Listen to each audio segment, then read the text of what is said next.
Terima kasih Anda masih bersama kami di Kompas Petang. Saudara, terkait kasus kematian Brigadir RAT di Mampang Perapatan, Jakarta Selatan. Ayah dan istri almarhum telah mengikhlaskan dan menolak dilakukan otopsi jenazah. Pihak keluarga, yaitu ayah dan istri almarhum Brigadir RAT, menyatakan sudah mengikhlaskan kematian Brigadir RAT di Mampang Perapatan, Jakarta Selatan dengan dugaan bunuh diri dan menolak jika nantinya jenazah akan diotopsi. Pihak keluarga juga menolak memberikan pernyataan mengenai kejanggalan dalam proses penyelidikan kematian Brigadir RAT dan meminta masyarakat untuk menghormati keputusan keluarga.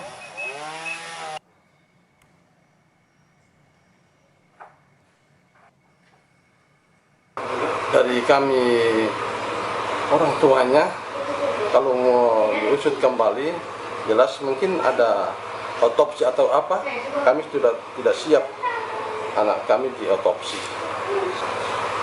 Tergantung yang di atas saja. Kalau untuk orang tuanya sudah ikhlas menerima.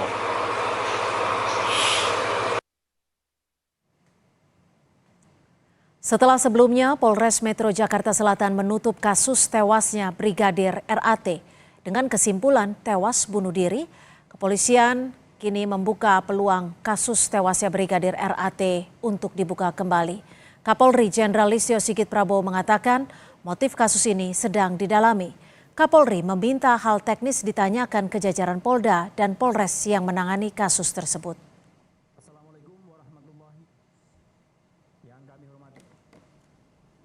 Saya kira terkait dengan kasus utamanya itu harus dijawab dulu. Terkait dengan hal-hal yang sifatnya tambahan tentunya akan dirapatkan, ya, apakah perlu dan tidak. Namun yang paling utama adalah peristiwa yang terjadi, motifnya yang sedang didalami. Saya kira nanti karena itu sangat teknis, biar yang menjelaskan nanti level Polres atau Polda, ya.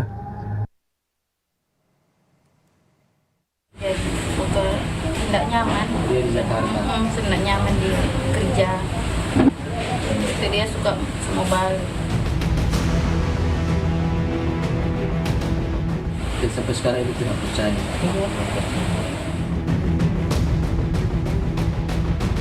Istri Brigadir Ridal Ali Tommy atau RAT yang ditemukan tewas dalam sebuah mobil mewah di rumah mewah kawasan Jakarta Selatan mengungkapkan ada ketidaknyamanan yang dirasakan suaminya sebelum ditemukan tewas. Sang istri tak percaya suaminya Brigadir RAT tewas karena bunuh diri. Polda Sumut membenarkan Brigadir RAT bekerja di Jakarta sebagai sopir dan ajudan dari seorang pengusaha. Namun Brigadir RAT bekerja tanpa sepengetahuan pimpinan sejak tahun 2021. Dari hasil pemeriksaan dari Bitpropam Polda Sulawesi Utara bahwa yang bersangkutan tidak mempunyai izin atau tanpa sepengetahuan dari pimpinan atau kasatkernya. Dari Polres Ternate juga tidak ada izin berarti? Ya. Sebenarnya Pak, dia di sana informasinya bekerja di mana Pak? Ya, seperti yang kami sampaikan tadi bahwa sejak tahun 2021 yang bersangkutan menjadi ajudan atau driver dari salah satu pengusaha yang ada di Jakarta. Komisioner Kompolnas meminta penyidikan bersifat transparan karena menemukan adanya kejanggalan dengan penugasan Brigadir RAT ke Jakarta. Kompolnas menilai keberadaan Brigadir RAT di Jakarta seharusnya diketahui atasan karena sudah berada di Jakarta sejak tahun 2021. Kompolnas ingin menggali yang bersangkutan ini ada di Jakarta dalam rangka apa gitu ya. Kalau dalam rangka cuti ini kan nggak masuk akal juga karena cuti sejak tanggal 10 Maret sampai almarhum ditemukan meninggal dunia gitu ya. Ini kan udah lama sekali, jadi nggak masuk akal, ini yang pertama. Kemudian kedua, kalau toh cuti, kenapa bawa senjata api? Itu seharusnya kan nggak boleh. Dinyatakan misalnya yang bersangkutan melaksanakan tugas tanpa pengetahuan. Ini yang lebih aneh lagi. Kenapa kok bisa sampai 2 tahun, 3 tahun? Ini benar-benar nggak masuk akal. Jadi mesti semuanya harus diperiksa.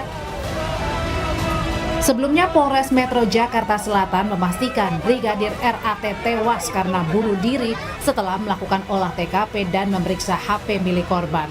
Polisi pastikan tak bisa melakukan visum pada jasad Brigadir RAT karena keluarga menolak otopsi. Tim Liputan, Kompas TV. Kapolri membuka penyelidikan kembali kasus tewasnya Brigadir RAT yang sebelumnya sempat ditutup oleh Polres Metro Jakarta Selatan yang menyimpulkan Brigadir RAT diduga tewas karena bunuh diri. Akankah ada temuan baru dari dibukanya kasus ini dan bisa membuka misteri penyebab tewasnya polisi di kawasan Mampang Perapatan Jakarta Selatan?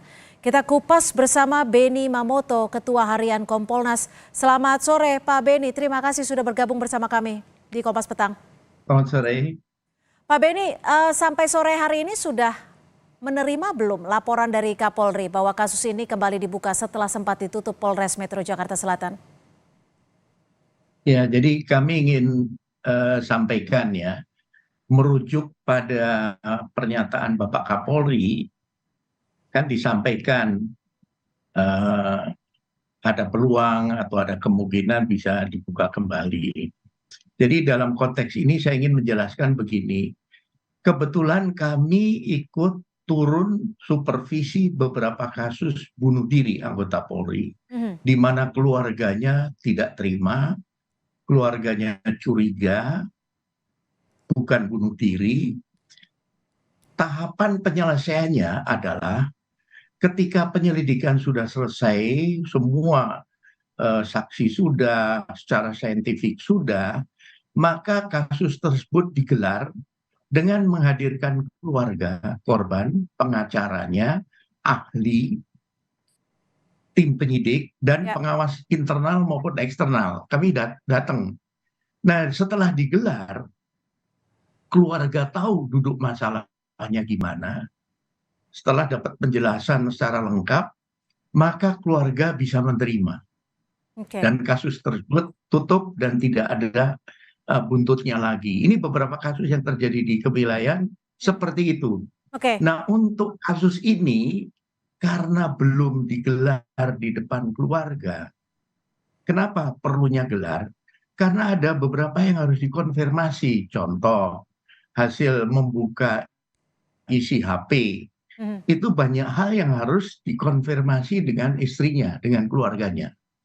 Kalau itu confirm, cocok, dan memang demikian kondisinya, saya yakin keluarganya langsung menerima. Nah, inilah menurut saya yang dimaksud Kapolri ini memang belum tuntas ketika ini belum digelar dengan menghadirkan pihak keluarga. Ini bentuk transparansi. Lalu Anda melihatnya seperti apa, Pak Beni? Karena saat ini kan keluarga juga menolak jenazah diotopsi dan keluarga mengaku juga sudah ikhlas atas kepergian almarhum. Apa yang bisa Anda baca di sini? Betul, jadi keluarga sudah ikhlas, kemudian tidak mempermasalahkan lagi, tidak perlu otopsi dan sebagainya. Tetapi kalau publik juga masih tanda tanya, kemudian keluarga juga menerimanya dengan pemahaman yang tidak utuh, ini ada sedikit kerawanan. Jadi menurut kami, saran kami sebaiknya keluarga diundang, gelar, dijelasin, sekaligus konfirmasi isi komunikasi di HP. Kalau semua sudah clear, keluarga menerima, tidak perlu dipublikasikan isi komunikasi ataupun masalahnya, saya yakin publik juga akan bisa menerima. Karena itu sudah bentuk transparansi, begitu. Pak Beni, ini kan Kapolri juga menyebut bahwa akan didalami motifnya. Kalau menurut Anda, siapa yang harus memfollow up dari pernyataan Kapolri ini? Apakah Polda, Bareskrim, atau seperti apa? Ya, tentunya ini jajaran serse ya, karena memang ini bidang serse. Jadi sebagai contoh masalah pemeriksaan saksi ini apakah sudah detail, sudah contohnya terutama dalam kasus seperti ini kan istri yang paling banyak tahu tentang korban, tentang almarhum. Kemudian ada masalah apa dan sebagainya, itu yang paling tahu adalah istri. Nah, ini apakah istri sudah secara detail, tuntas, sudah didengar keterangannya, sudah dikonfirmasi dengan bukti-bukti yang ada. Inilah yang menurut saya yang dimaksud oleh Bapak Kapolri, sehingga tuntas begitu. Hmm. Pak Beni, ini kan juga sempat ada temuan bahwa almarhum ini cuti sejak bulan Maret. Apakah dan ini di luar sepengetahuan, apakah ini juga bisa dijadikan sebagai poin untuk kembali memeriksa dan juga membuka kasus ini? Ya, jadi kasus itu menyangkut masalah pelanggaran disiplin, sudah ditangani, jadi Bapak Irwasda Polda Sulut dengan Propam itu sudah melakukan pemeriksaan kepada para atasan yang bersangkutan. Artinya atasan langsung, Kasat Lantasnya, ini tentunya yang paling tahu. Masa sih tidak hadir di apel pagi, Iya. lama tidak kelihatan, masa tidak tahu? Ini pasti tahu. Hmm. Nah, seorang Kasat Lantas apakah dia juga seizin atasannya lagi? Jadi secara berjenjang nanti diungkap. Ditambah lagi siapa yang mengajak ke Jakarta. Oke. Kan ada bekas atasannya dulu. Ngajak ke Jakarta, di mana suaminya adalah adik dari pengusaha itu. Ini harus tuntas jadi pemeriksaannya. Oke, kalau kita bicara lagi terkait dengan membuka kembali untuk mendapatkan motifnya ini, apa langkah penyelidikan? Kita bisa mulai dari mana nih Pak Beni? Sebetulnya ini hanya tinggal melengkapi saja.